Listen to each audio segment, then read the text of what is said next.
बच्चों, welcome to Harsh academies. तो आज बच्चों लेकर क्या है, बहुत बच्चों का डिमांड रहता है और कई बच्चों को इस चैप्टर में डाउट भी रहता है बच्चों।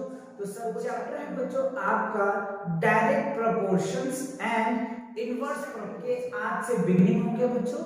तो आप बने रहे हमारे साथ, इसके in detail concept with question के साथ मैं आपको करवाऊंगा, जिससे इस चैप्टर में कोई आपको डाउट नहीं रहेगा। राइट, तो चलिए स्टार्ट करते हैं और देखते हैं कि आज का सिनेरियो।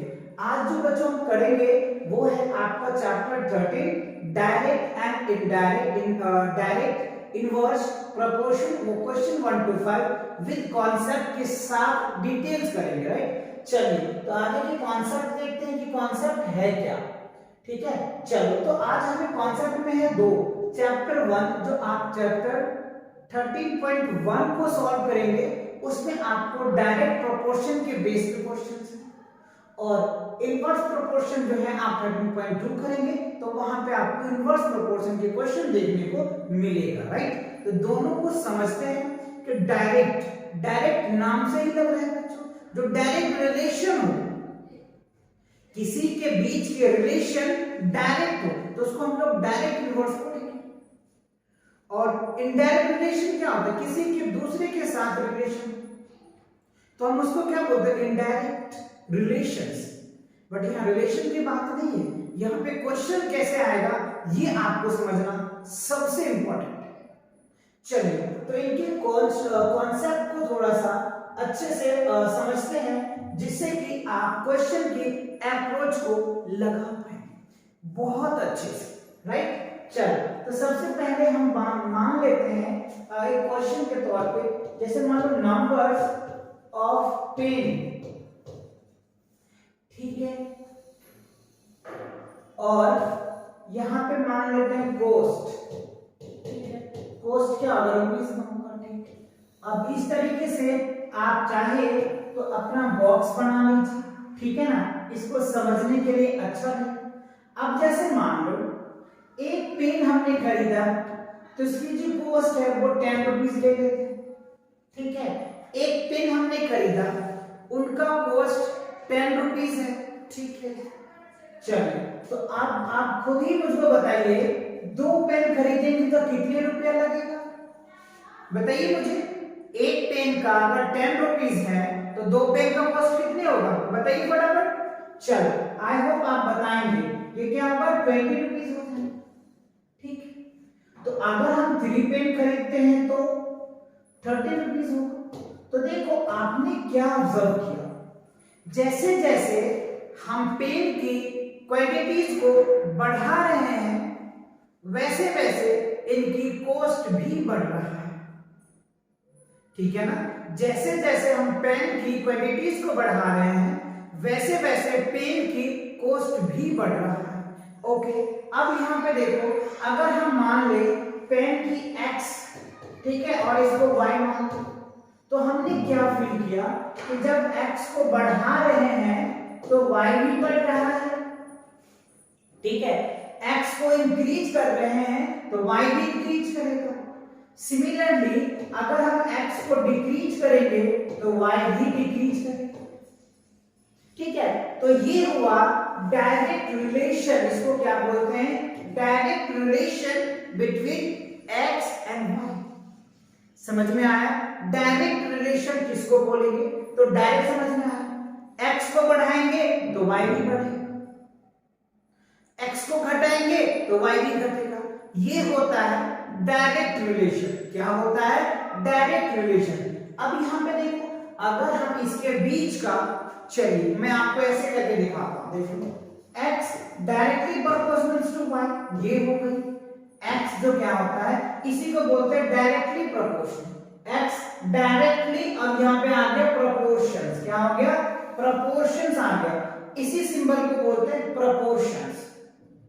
रिलेशन समझ में आया था, x बढ़ाया तो y भी बढ़ गया, ये होता है डायरेक्ट। अब इन दोनों के बीच के प्रोपोर्शंस, तो प्रोपोर्शनलिटी साइन हटाते हैं तो कांस्टेंट आता है x इक्वल्स टू 1। ये क्या होगा, इन दोनों के बीच का जो रेशियो होता है ना, ये सेम होगा। ये याद रखना, x और y इन दोनों के बीच की जो रिलेशन, वो तो आपने देखा है, ये बट इन दोनों के बीच का जो रेशियो होगा वो सेम होता है। अगर रेशियो सेम होगा तो ये क्या होगा, प्रोपोर्शन होगा, अदरवाइज नहीं होगा। लेट्स सी, चेक करके दिखाते हैं। तो देखो प्रोपोर्शन कब कहेंगे, डायरेक्ट रिलेशंस, ये जरूरी नहीं है कि प्रोपोर्शन भी हो, डायरेक्ट रिलेशन हो सकता है, जितने भी प्रोपोर्शंस हैं वो डायरेक्ट रिलेशन होंगे, पर डायरेक्ट रिलेशन प्रोपोर्शन होगा, हो भी सकता है, नहीं भी हो सकता है। ये हम क्वेश्चन में आपको दिखाएंगे, राइट। चलिए देखते हैं। अब इनका अगर रेशियो की बात करें तो पहला, अगर हम मान लो इसको x1 मान ले, इसको y1 मान ले, तो इन दोनों के बीच की रिलेशन क्या होगा, x और y की रिलेशन को देख लो तो क्या होगा, 1/10 आ जाएगा। अब अगर मान लो इसको हम x2 मान लेते हैं, इनको y2 मान लेते हैं, देखो 2/20, तो क्या निकल के आएगा, 1/10। देखो रिलेशन क्या आ रहा है, 1/10 आया। इसको अगर मान लो तो क्या हो जाएगा, 3/30 डिवाइड करो 1, और ये क्या हो जाएगा 10, तो ये क्या हो जाएगा 1/10। तो देखो तीनों रिलेशन क्या है, 1/10 है। मतलब यही हुआ कि जो इसका जो कांस्टेंट होती है, जो रेशियो होता है, रेशियो जो होगा वो सेम होगा। रेशियो क्या होगा, सेम होगा। किस केस में, डायरेक्ट प्रोपोर्शन में। डायरेक्ट प्रोपोर्शन में जो रेशियो होता है वो सेम होता है।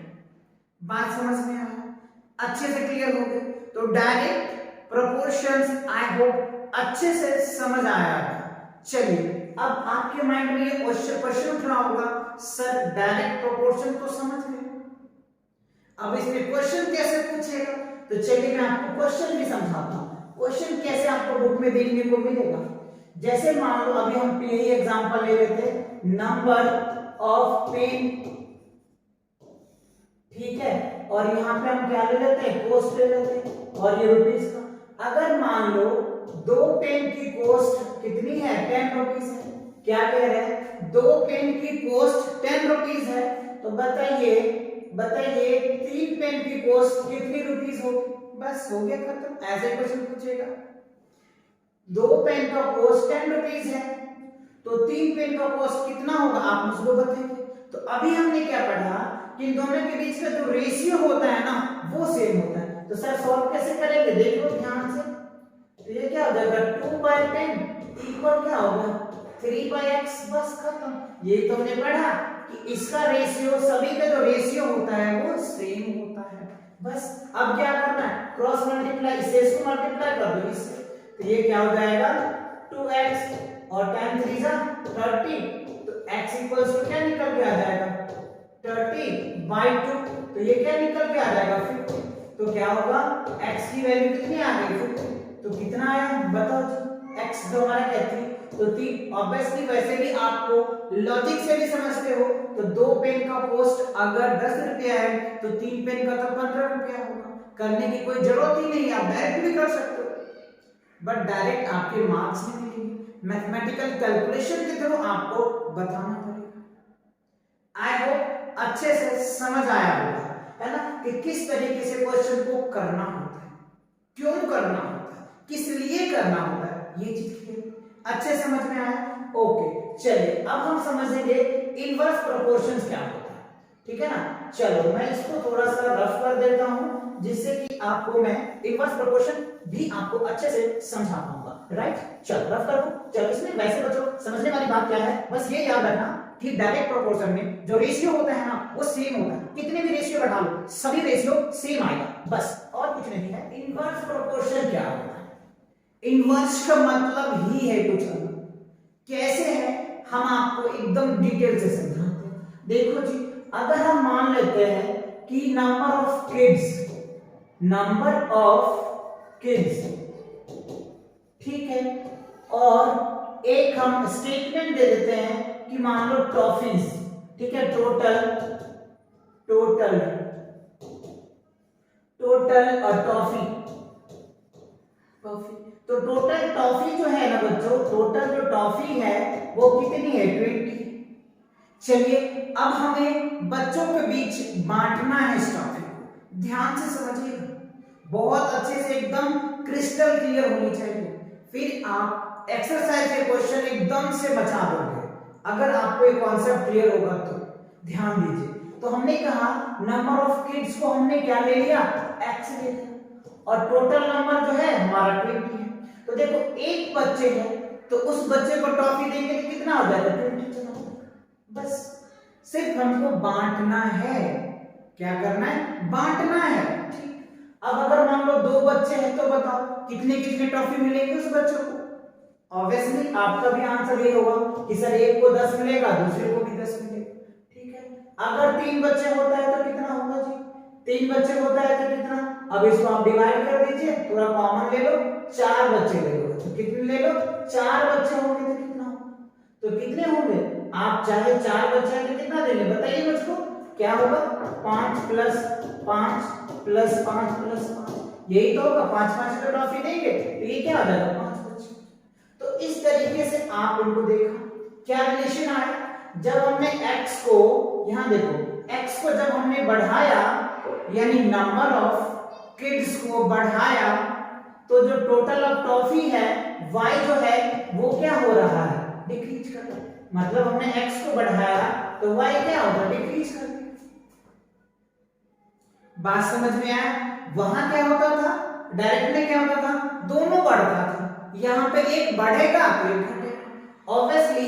या फिर आप ऐसे भी लिख सकते हो कि ऐसा अगर x डिक्रीज कर रहा है तो y इंक्रीज करेगा। बस यही इसके बीच की रिलेशन को एस्टैब्लिश करना होता है। एक बढ़ेगा दूसरा घटेगा, दूसरा बढ़ेगा एक, मतलब ऑब्वियसली ओवर इन ऑल आप ये कह लें कि अगर x बढ़ेगा तो y डिक्रीज होगा, y डिक्रीज होगा तो x बढ़ेगा। अगर ऐसा कंडीशन क्वेश्चन में देखने को मिलता है तो आप क्या समझ जाना, ये इनवर्स प्रोपोर्शन के क्वेश्चंस हैं। किसके हैं, इनवर्स प्रोपोर्शन के क्वेश्चंस। अब इसमें क्या समझने वाली बात है, देखो वहां क्या होता था रेशियो, अब यहाँ पे क्या होता है कि ये तो जो प्रोडक्ट होता है ना ये सेम होता है, यानी यहाँ पे x और y का जो प्रोडक्ट होता है बच्चों का प्रोडक्ट सेम होता है। ठीक है, x एंड y का जो प्रोडक्ट होता है वो सेम होता है। वहां पे रेशियो सेम होता था, यहाँ पे प्रोडक्ट सेम होता है।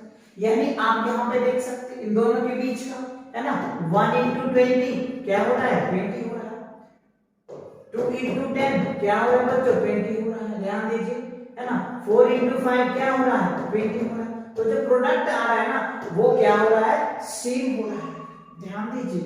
या फिर आपको आइडेंटिफाई करना है कि जो क्वेश्चंस है वो आपको डायरेक्ट प्रोपोर्शन में दे रखा है या इनवर्स प्रोपोर्शन में दे रखा है, तो आप डायरेक्ट भी कर सकते हैं, दोनों को मल्टीप्लाई कर दीजिए और दोनों की अगर रेशियो सेम आ रहा, देखो आया ना 1 to 21, तो आप ऐसे भी क्वेश्चन को पता कर पाएंगे कि कौन सा क्वेश्चन डायरेक्ट प्रोपोर्शंस में है और कौन सा क्वेश्चन इनवर्स प्रोपोर्शंस में।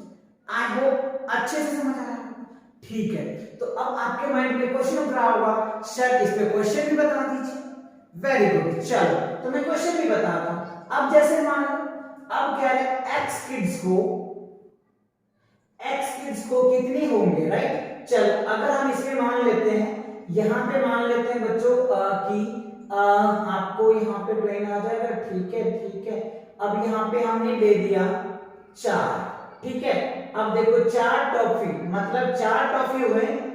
क्वेश्चन क्या है देखो कि हमें अगर 4 टॉफी, हर एक बच्चे को 4 टॉफी मिल रहा है तो कितने बच्चे होंगे, क्वेश्चन उल्टी हो गई। देखो क्या कह रहा है, ये तो नंबर ऑफ टॉफी है, एक बच्चे को 4 टॉफी मिला, यानी इसमें सॉरी एक बच्चे को 4 टॉफी नहीं बच्चों, कह रहे मतलब जो 4 टॉफी है टोटल कितने हैं, 4 टॉफी, यानी 5 टॉफी 4 बच्चे को मिला, तो 4 टॉफी कितने बच्चे को मिलेंगे। यानी हमें यहां पे क्या पूछ रहा है, नंबर ऑफ किड्स पूछ रहा है, नंबर ऑफ किड्स पूछ रहा है कि कितने किड्स होंगे जिनको 4-4 टॉफी मिलेंगे। क्लियर हुआ। चलो मैं यहां पे बना करके आपको दिखाता हूं। तो देखो इनका अगर रेशियो लोगे तो क्वेश्चन से 4 into 5, ध्यान दो क्योंकि यहां तक तो कंप्लीट है, ये भी कंप्लीट है, ये भी कंप्लीट है, तो आप ये ले लीजिए 4 into 5 x into 4 क्या होगा, 4 into 5 x into 4, ठीक। तो ऑब्वियसली 4 से 4 खत्म, तो x कितने होंगे 5। तो 5 बच्चे अगर होता है तो उसे 4 टॉफी मिलेगा। क्लियर हुआ? 5 बच्चे होते हैं तो कितने टॉफी मिलेंगे? 4 टॉफी मिलेंगे। बस इस दोनों वर्ड में, दोनों कॉन्सेप्ट में दो बात ही है जो आपको याद रखना है, जिससे आप क्वेश्चन को एकदम से बचाओगे। कब? दो बात। पहला ये कि दोनों की जो प्रोडक्ट होती है वो सेम होना चाहिए, और डायरेक्ट में क्या रेशियो जो होता है वो सेम होना चाहिए। बस ये दो चीज हुए, क्वेश्चन को एकदम से बचाओगे। अगर ये दो कॉन्सेप्ट अगर आपके माइंड से स्किप हो रहा है तो क्वेश्चन में प्रॉब्लम हो सकता है। अगर नहीं आपको समझ आया है तो चलिए अब इनके क्वेश्चन को भी लगाते हैं। चलिए आगे क्वेश्चन देखते हैं फटाफट। ये रहा बच्चों आपका 13.1 के क्वेश्चन नंबर फर्स्ट। ठीक है, क्या कह रहा है? Following are the car parking charge near a railway station up to. कह रहा है एक कार पार्किंग का चार्ज आपको दिया हुआ है। 4 घंटे का चार्ज 60 रुपीज है, 8 घंटे का चार्ज 100 रुपया है, 12 घंटे का चार्ज 140 रुपया है, 24 घंटे का चार्ज 180 रुपया है। तो आपको चेक करके बताना है if the parking charge are in the direct proportion to the parking of time. तो देखो क्या है, इसका जो डायरेक्ट डीपी में है वो, तो डीपी के लिए क्या था? रेशियो सेम होना चाहिए। ऑब्वियसली एक्स और वाई के बीच के रिलेशन सेम होना चाहिए, तब वो डायरेक्ट में होगा, अदरवाइज नहीं होगा। लेट्स सी, इसको सॉल्व करके देखते हैं। अगर मान लो बच्चों ये जो हावर्स है इसको एक्स ले लो और ये जो रुपीस है इनको वाई ले लो और इनका रेशियो निकालो। ठीक है, तो रेशियो अगर हम निकालते हैं तो देखो 4 घंटे का मान लो हम क्या ले लेते हैं x/4 ले, तो x/4 रेशियो निकालेंगे ना। ठीक है, ये तो आपने पढ़ा। ठीक, तो क्या करेंगे 4/60 कर दीजिए, तो क्या होगा 1/15, 15 चौके 60, 1/15। ठीक, अब 8 घंटा और इसका रेट देख लीजिए। इसका अगर आप रेशियो निकालेंगे तो क्या निकल के आ जाएगा? क्या निकल के आ जाएगा? 8/100। ठीक है, अब इसको काट दो तो 4 दूनी 8, ये कितना आ जाएगा 50, फिर 2 से कट जाएगा ये हो जाएगा 25। तो रेशियो क्या आ जाएगा 2/25। ठीक, तीसरा रेशियो देखिए क्या है 12/140, काट दो 6 से, ये कितना हो जाएगा 70, फिर इसको काट दो तो ये कितना हो जाएगा, अगर आप इनको 2 से काटोगे तो 3, ये क्या हो जाएगा 35, तो ये क्या निकल के आ जाएगा 3/35। ठीक है, और अगर फोर्थ पार्ट देख लो तो 24 में कितना आता है 180, इसको काट दो ये हो जाएगा 12, ये हो जाएगा 90, फिर इसको काटो 6, ये क्या हो जाएगा 45, फिर इसको काट सकते हो तो ये कितना आ जाएगा 3 से कट जाएगा, 3 दूनी 6, 15 3 45। तो ये रेशियो कितना आया 2/45।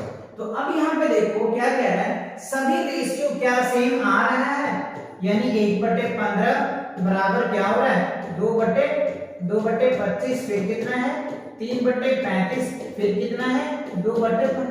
अब देखो ये सभी रेशियो सेम आ रहा है क्या? नहीं आ रहा है ना, तो यहाँ पे डज नॉट लिख दें। अगर ये दोनों सेम, सभी सेम आ, ये और ये सेम आ रहा है, सभी सेम आना चाहिए। सभी सेम आएगा तो डायरेक्ट प्रोपोर्शन में होगा, अदरवाइज नहीं होगा। तो आप लिख देंगे it is not a DP, यानी ये क्या होगा it is not DP. DP मतलब डियर पेरेंट्स नहीं, डीपी मतलब डायरेक्ट प्रोपोर्शंस होगा। क्या होगा डायरेक्ट प्रोपोर्शन। तो ये जो क्वेश्चन है ये डायरेक्ट प्रोपोर्शन में नहीं है, मतलब कार की जो पार्किंग है वो सबके लिए सेम नहीं है, वो वेरी कर रहा है। क्या कर रहा है? वेरी कर रहा है। यही क्वेश्चन में पूछ रहा है if the charge parking are in direct proportion, तो क्या होगा आंसर क्या होगा नो। बस ये डायरेक्ट प्रोपोर्शन में क्या होगा नहीं होगा।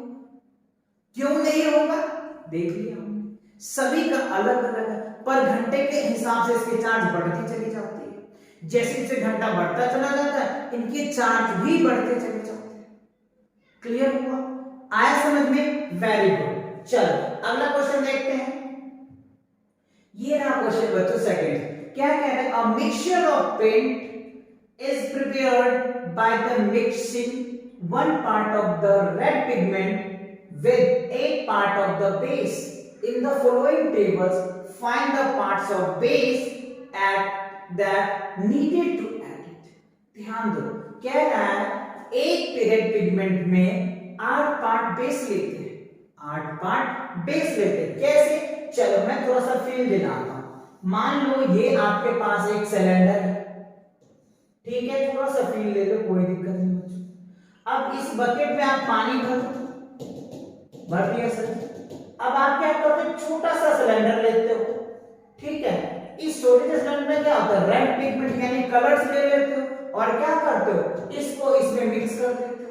तो ये क्या हो जाएगा? आपके लिए बेस हो जाएगा। क्या हो जाएगा? बेस। और ये क्या होता है? रेड पिगमेंट ले लो, रेड पिगमेंट है ना, लाल रंग कह लो। इस लाल रंग को इस पर डालोगे तो एकदम से बढ़ जाएगा, तो बेस क्या होगा? बहुत ज्यादा हो जाएगा। छोटा सा पार्ट है, इसमें डिसॉल्व करोगे बढ़ जाएगा। बढ़ जाएगा कि नहीं बढ़ जाएगा? यस। चलो तो अब देखो, तो ये हमें समझ में आता है। ये क्वेश्चन क्या है?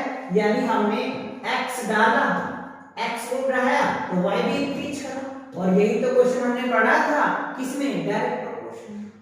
x बढ़ेगा तो y को भी बढ़ना चाहिए, तो वो डायरेक्ट प्रोपोर्शन में होगा।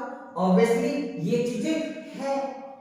तो अब क्या करेंगे? तो डायरेक्टली प्रोपोर्शन में जो रेशियो होता है वो क्या होता है? सेम होता है। रेशियो जो होता है वो सेम होता है। अब रेशियो सेम होगा तो आराम से आप इसे निकाल पाएंगे।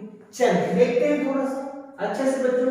Part of the red pigment base, तो यहां पे हमें नहीं है, तो इसको हम चाहो तो एक्सलेक्ट करो। तो अब अगर हम केस फर्स्ट मान लेते हैं इसके लिए, इनके लिए case second, case third, case fourth, समझ में आ जाएगा आपको। तो रेशियो सेम होता है, तो 1/8 इक्वल क्या हो गया? 4/x। अब क्या करो? क्रॉस मल्टीप्लाई कर दो, तो x इक्वल्स टू क्या हो जाएगा? 32। तो यहाँ पे क्या आ जाएगा? 32 आ जाएगा। या इसको आप चाहो तो x1 ले लो, x1 क्या हो जाएगा? 32। सिमिलरली देखो, आपको वैसे भी देखना है तो आप निकाल सकते हैं 1/8। तो यहाँ पे 4 से मल्टीप्लाई किया है, 4 से, यानी 1 को 4 से मल्टीप्लाई करोगे तो 4, और 8 को 4 से मल्टीप्लाई करो 32। अब 8 को 7 से मल्टीप्लाई करो, 7 को 1 से मल्टीप्लाई करोगे तो क्या होगा? 7, और 7 को 8 से मल्टीप्लाई करोगे तो क्या होगा? 8 7 56, 56 आ जाएगा। 1 को 12 से मल्टीप्लाई करोगे तो 12 हो जाएगा, 12 को 8 से मल्टीप्लाई करो 12 8 96 होगा, ठीक है। अब 20 को 1 से मल्टीप्लाई करोगे तो 20 को 8 से मल्टीप्लाई करोगे तो कितना होगा? 160। तो ये तो आपको जनरली तरीके से देखा आपने, जैसे ऊपर नीचे मल्टीप्लाई किए, आप चाहो तो इस तरीके से भी कर सकते हैं ना। 1/8 हुआ तो 4 से मल्टीप्लाई करेंगे ऊपर नीचे, ये हो जाएगा 4, ये हो जाएगा 32। इस तरीके से डायरेक्ट रिलेशन है। तो डायरेक्ट यहाँ पे है तो 1/8 को हमने क्या किया? 7 से मल्टीप्लाई कर दिया, तो ये आ जाएगा 7, 8 से 56, ठीक है। अब इसके साथ अगर रिलेशन करो तो 1/8 क्या हो जाएगा? यहाँ पे है 12 और यहाँ पे भी 12, तो हो जाएगा 12, ये हो जाएगा 12 96। अब 1/8 को हमने क्या किया?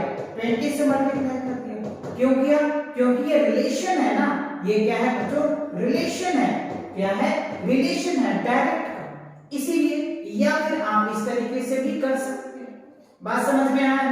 अच्छे से क्लियर हुआ? चलो ऐसे भी आप कर सकते हो, हुआ ऐसे ही है, क्योंकि सभी में रेशियो सेम होगा, तभी तो डायरेक्ट में होगा ना। इन सभी में रेशियो क्या होगा? सेम होगा, तब क्या होगा? ये डायरेक्ट में होगा, अदरवाइज नहीं। क्लियर? ओके। अब चलो केस सेकंड करके देख लेते हैं। केस सेकंड में देखो, ये वैल्यू हमको पता चल गया, ये वैल्यू निकालना है। चलो तो क्या करेंगे? 4/32 बराबर क्या लिखेंगे आप? 4/32, या फिर आप 1/8 ले लीजिए बच्चों, नो प्रॉब्लम। 1/8 ले लो, इसको रहने दो, कंफ्यूज हो जाओगे।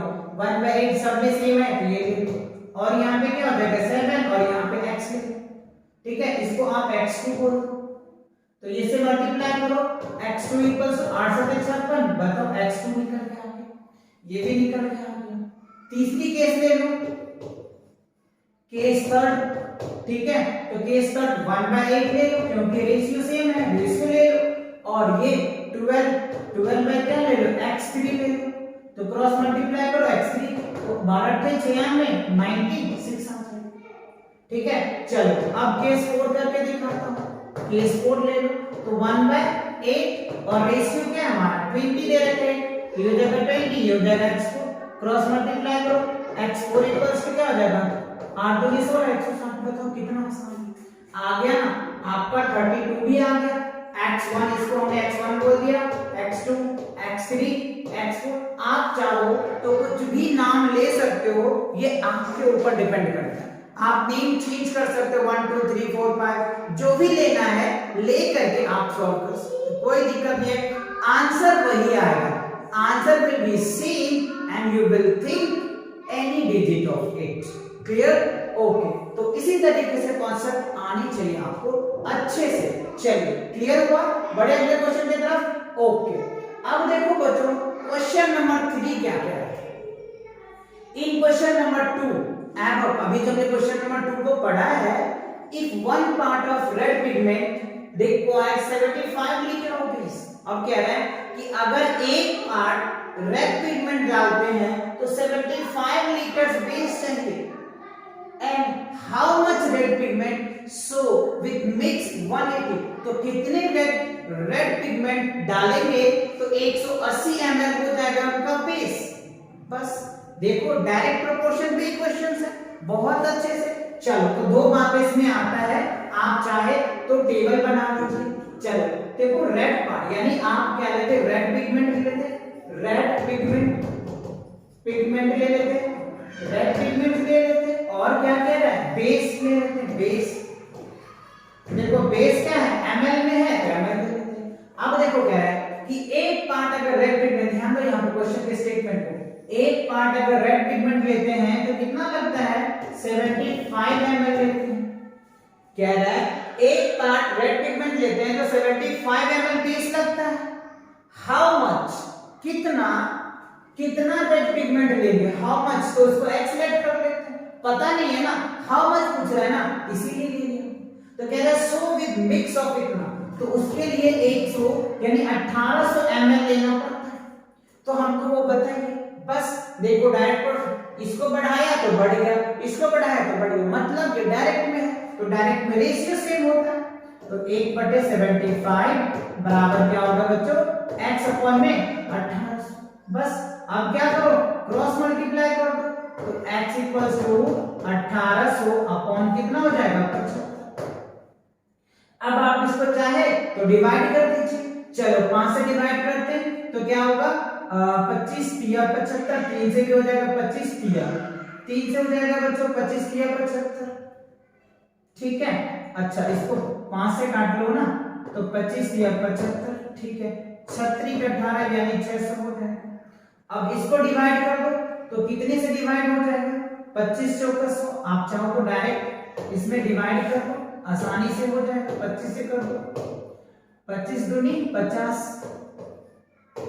ठीक है जी, ये आ गया 10 और ये हो जाएगा 0, 25 से 100 कितना हो जाएगा 100, तो कितना आ गया, तो कितने डिपार्टमेंट होंगे 24 हो जाएंगे, समझ में आया, तो कितने रेड पिगमेंट होंगे बच्चों, जो रेड पिगमेंट होंगे वो 24 रेड पिगमेंट होंगे जिसके अंदर 1800 ml बेस लगेगा, एक रेड पिगमेंट में 75 आ रहा है तो 24 रेड पिगमेंट में कितने आएंगे 1800 ml बेस लग जाएंगे, इतने बेस हमें मिल जाएगा 24 रेड पिगमेंट, अच्छे से समझ आ गया, अच्छे से क्वेश्चन क्लियर हुआ, चलिए आगे बढ़ते हैं, क्वेश्चन नंबर 4 बहुत अच्छे क्वेश्चन है, देखो कह रहा है अ machine is soft drink factories, a machine is in a soft drink factory filled with 840 bottles in 6 hours. How many bottles will it fill in 5 hours? बस easy question, बहुत आसान सा क्वेश्चन, बस क्वेश्चन को पढ़ो और ध्यान से करो, तो देखो इसमें रिलेशन दो बात आ रहा है, एक तो बोतल की आ रहा है और एक हावर्स का आ रहा है, दो रिलेशन आ रहा है, चलिए तो हम यहाँ पे लिख देते हैं हावर्स, ठीक है, आप टेबल अच्छे से बना लेंगे और यहाँ पे हम लिख देते हैं बोतल, है ना, क्या है, बोतल। ठीक है जी, तो कह रहा है 6 आवर, ध्यान दो, 6 घंटे में 840 बोतल बनाता है। यहाँ पे 6 घंटे में 840 बोतल बनाता है। ठीक है, कह रहे हैं हाउ मेनी बोतल, हाउ मेनी कितना बोतल पूछ रहा है। अच्छा, ये हाउ मेनी बोतल्स होते हैं 5 घंटे में। अब यहाँ पे उल्टा आ गया, 5 घंटे में कितना बोतल बनाएंगे वो मशीन, फैक्ट्री। 6 घंटे में आप चाहो तो इसको यूनिटरी मेथड से भी कर सकते हो। अगर आप चाहो तो यूनिटरी मेथड से भी क्वेश्चन को सॉल्व कर सकते हो, या फिर आप डायरेक्ट प्रोपोर्शन लगा के भी सॉल्व कर सकते हो। दोनों तरीके से कर सकते हो, बट क्वेश्चन हमें डीपी से है। ठीक है, तो इन दोनों के बीच में रेशियो क्या होता है, डायरेक्ट प्रोपोर्शन में रेशियो क्या होता है, सेम होता है। देखो ये बढ़ रहा है तो ये बढ़ेगा, तो अब यहाँ पे देखो ये घट रहा है, समय घट रहा है तो बोतल भी घट जाएगा। समय 6 घंटा में कितना 840 बना रहा है, तो 5 घंटे में पक्का इससे कम होगा। तो हमने ये भी तो पढ़ा था कि अगर x डिक्रीज करेगा तो y भी डिक्रीज करेगा, और x अगर इंक्रीज करेगा तो y भी इंक्रीज करेगा। इन दोनों केसेस में हमने क्या पढ़ा था, डीपी पढ़ा था, डायरेक्ट प्रोपोर्शन, और इन दोनों के बीच की जो रेशियो होता है वो सेम होता है। तो देखो आगे क्वेश्चन को सॉल्व कर लेते हैं। तो 6 अपॉन में 840 इक्वल क्या होगा बच्चों, 5 अपॉन में x। ठीक है, अब इसके साथ मल्टीप्लाई कर दो, क्रॉस मल्टीप्लाई इसको इसके साथ, तो ये हो जाएगा 6x इक्वल्स टू 840 इनटू क्या हो गया 5, तो x इक्वल्स टू क्या हो गया 840 इनटू 5 बाय क्या हो जाएगा 6। अब यहां से डिवाइड कर दो, डिवाइड करो तो कितना रिजल्ट निकल के आ जाएगा 84 को अगर आप डिवाइड कर दो 25 40, अच्छा चलो डिवाइड करके देख लेते हैं।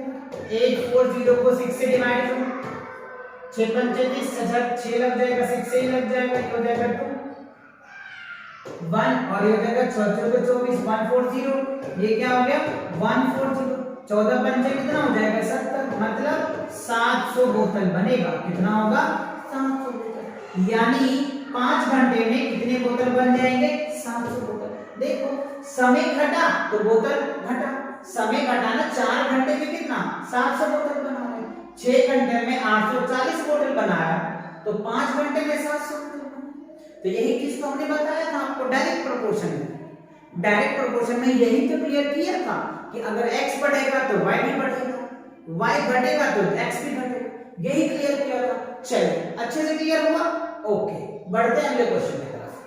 अगला क्वेश्चन देखो क्या रहा है, question number 5, a photographer of a bacteria enlarged 50,000 times attained a length of 5 centimeters as shown in the diagrams। ये डायग्राम दिख रहा है, कह रहा है कि अगर जो फोटोग्राफर है वो 50,000 टाइम्स बड़ा करता है, तो जो बैक्टीरिया का जो लेंथ होता है वो 5 सेंटीमीटर होता है। 50,000 गुना बड़ा करता है तो उसकी जो साइज होती है वो 5 सेंटीमीटर होता है। ठीक, as shown in the figure जो आप डायग्राम में देख रहे हैं। तो what is the actual length of the bacteria? उसका एक्चुअल लेंथ पूछ रहा है कि बैक्टीरिया का एक्चुअल लेंथ क्या होगा। आगे if the photographer enlarged 20,000 times only, what would be the enlarge of the length। तो इसमें आपको दो क्वेश्चन पूछे हैं, इसमें क्वेश्चन 5 में दो क्वेश्चन पूछ रहा है, उन दो क्वेश्चन का आपको आंसर्स देने हैं। कैसे क्वेश्चंस क्या करना है चलिए करके हम आपको दिखाते हैं। तो देखो सबसे पहले हम बैक्टीरियाज इनलार्ज, दो कंडीशन है, एक बैक्टीरियाज ले लेते हैं और उसकी लेंथ ले लेते हैं, है ना। इनलार्ज बैक्टीरियाज क्या लेते हैं, इनलार्ज बैक्टीरियाज, ठीक है। और क्या लेते हैं बच्चों, दूसरा उसका लेंथ ले लेते हैं, लेंथ क्या ले लेते हैं, लेंथ, और लेंथ किसमें है सेंटीमीटर में, तो सेंटीमीटर में। तो देखो ध्यान दो, कह रहा है इलाज 50,000 टाइम्स, 50,000 टाइम्स अगर देखते हैं उसका जो लेंथ होता है ना वो कितना होता है 5 cm, 5 cm होता है। तो अब यहाँ पे देखो ध्यान दो, आगे soldier what is the actual length, actual length क्या होगा, एक्चुअल लेंथ क्या होगा, जो होगा वो 1 ही होगा, एक्चुअल लेंथ जो क्या होगा 1 लेके चल, तो उसकी साइज कितनी होगी, साइज कैसा होगा, एक्चुअल साइज कब होगा, जब ये कुछ नहीं होगा तो 1 तो होगा ही नहीं, खुद का साइज तो दिखाएगा, तो यहां पे क्या ले लेंगे, उसकी एक्चुअल लेंथ 1 ले लेंगे, खुद ही जैसा होगा, ठीक है, तो ये आप यहां से फाइंड आउट कर सकते हो, ठीक है। दूसरा क्या कह रहे हैं, अगर ये 50,000 टाइम्स होता है, सॉरी 20,000 है तो 20,000 टाइम्स होता है, तो इसका लेंथ कितना होगा, इसको आप y लेफ्ट कर लो, कोई दिक्कत नहीं है, ठीक है। चलिए तो अब इस रेशियो को, रेशियो तो सबका सेम होगा, ये बढ़ रहा है तो ये भी, ये बढ़ रहा है तो ये भी, तो रेशियो सेम होगा, रेशियो सेम होगा। चलिए तो केस फर्स्ट करके हम दिखाते हैं, पहला का आंसर निकालते हैं, तो 50,000 अपॉन में क्या हो जाएगा 5 इक्वल क्या हो गया x/1 आ जाएगा, ठीक है। चलो तो इससे इसको मल्टीप्लाई कर दो, तो x बराबर कितना हो जाएगा 50,000 अपॉन में क्या हो जाएगा 5 को डिवाइड कर दो 110, मतलब क्या हो गया 10,000, क्या होगा एक्चुअल जो साइज होगा, क्वेश्चन कह रहे हैं actual length of the bacteria, bacteria का जो एक्चुअल लेंथ होगा वो 1 सेंटीमीटर होगा, कब, जब वो 50,000 टाइम्स क्या, सॉरी 10,000 है, सॉरी कितना है ये 10,000 टाइम्स बड़ा होगा, इनलार्ज होगा वो अपने एक्चुअल साइज में, कितने 10,000 टाइम्स अगर वो बड़ा होता है, तो जो बैक्टीरियाज है, ये बैक्टीरियाज जो देख रहे हैं ये एक्चुअल साइज में होगा, कब, ये 10,000 होगा। आगे देखो सेकंड, पहला आंसर आपका ये आ गया 10,000, अगर हम केस 2 करके देखें, केस सेकंड में अगर हम सॉल्व करें तो देखो हमें क्या पूछ रहा है, अब देखो 20,000, तो ऑब्वियसली देखने से लग रहा है इसकी साइज क्या होगा डबल होता है, आंसर तो आप ऐसे भी दे सकते हो 2 सेंटीमीटर का होगा, कितने होगा 2 सेंटीमीटर का होगा। चलिए फिर भी करके देख लेते हैं, रेशियो तो यही निकल के आया, रेशियो तो यही निकल के आया, ओके। चलो तो क्या करेंगे 50,000 अपॉन में क्या हो जाएगा 5 इक्वल क्या लिखेंगे 20,000 अपॉन में क्या लिख देंगे 5, क्रॉस मल्टीप्लाई कर दीजिए आंसर आ जाएगा। चलो तो y इक्वल्स टू क्या निकल के आ जाएगा 20,000 इनटू क्या हो जाएगा बच्चों 5 अपॉन में क्या होगा 50,000, तो 3 जीरो से 3 जीरो खत्म, इस जीरो से ये जीरो खत्म, इस 5 से ये खत्म, तो कितना आ गया 2 सेंटीमीटर, बताओ आ गया ना, तो ये कितने हो जाएगा 2 सेंटीमीटर का, और यही आपसे पूछा था, यही तो क्वेश्चन आपसे पूछा था, तो आई होप आपको अच्छे से ये क्वेश्चन भी क्लियर हुआ होगा, तो ध्यान से क्वेश्चन को रिपीट करो, पढ़ो और उनको सॉल्व करो, ठीक है। चलिए आगे देखते हैं, तो आगे क्या है बच्चों, इसी के साथ इस स्लाइड में इतने ही क्वेश्चन थे, तो मिलते हैं नेक्स्ट क्वेश्चन के साथ बहुत जल्दी, तब तक आप इन क्वेश्चनों को अच्छे से प्रैक्टिस करो और पढ़ाई करते रहो, ऑल द वेरी बेस्ट।